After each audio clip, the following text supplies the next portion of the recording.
ला पार्टीचा 2012 ते 15 तालुका अध्यक्ष म्हणून काम करत होतो। त्यावेळेला पार्टीला एक प्रोटोकॉल होता, एक सिस्टम काम करायची। मंडल अध्यक्षाला विचारलं जायचं किंवा ही तिकीट द्यायचं आहे तर तुझं ह्याच्यावरचं ओपिनियन काय आहे आणि त्याचं ओपिनियन कन्सिडर करून त्याच्यामध्ये तिकीट ठरवलं जायचं।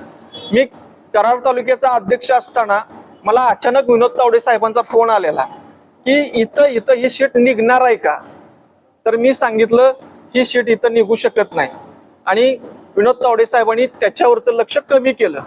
आता असं होताना दिसत नाही।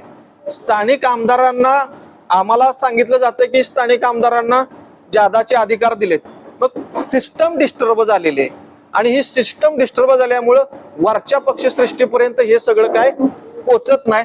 माझ्या बाबतीमध्ये मी स्वतः अगदी प्रदेश कार्यालयापासून ते एक शेवटच्या घटकापर्यंत त्या सिस्टम मधल्या मी सगळ्यांना मेसेज करत राहिलेलो, मी सगळ्यांना सांगत आणि वरनं मला जो रिस्पॉन्स होता की नाही हे वकील साहेबांना तिकीट मिळालं पाहिजे, पण खालच्या सिस्टमनं निष्ठावंत कार्यकर्त्याचा बळीच घ्यायचा ठरवलेला आहे। म्हणजे ह्या सगळं मग ते अगदी गणेश पाटील काल एक आमचा तो तांबे सुपणे गणातला तो रडत होता त्याचं बघा, इकडं रामकृष्ण वेता साहेबांचं तुम्हाला उदाहरण जिवंत आहे तेही बघा। म्हणजे हा जो आहे की नाही ह्याला जिम्मेदार कोण आहे, तर जिम्मेदार ही पार्टी डिस्टर्बन्स आहे आणि हा पार्टी डिस्टर्बन्स आहे ना, हा पार्टीलाच कुठेतरी परत रिपे करावा लागेल। जबाबदार कुठला नेता आहे असं तुमचा कराड उत्तरचा लोकप्रतिनिधी आहेत का जिल्हाध्यक्षांच्या उमेदवार आहे? नाही, मी माझ्या बाबतीमध्ये मी जिल्हाध्यक्ष साहेबांकडे स्वतः गेलेलो होतो आणि जिल्हाध्यक्ष साहेबांनी माझं काम बघून हे त्यांनाही माहित होतं, त्यांनी मला स्पष्ट म्हणले तुझं काम फार मोठं आहे आणि तू निवडून येण्याच्या निकषामधला आहेस, पण कराड उत्तरचे जे आमदार आहेत त्यांना सगळे अधिकार आहेत, तू त्यांना भेटलं पाहिजेस। मी त्यांनाही भेटलेलो आहे। म्हणजे याच्यामध्ये तुम्ही समजून जावा की अधिकार कोणाला आहेत।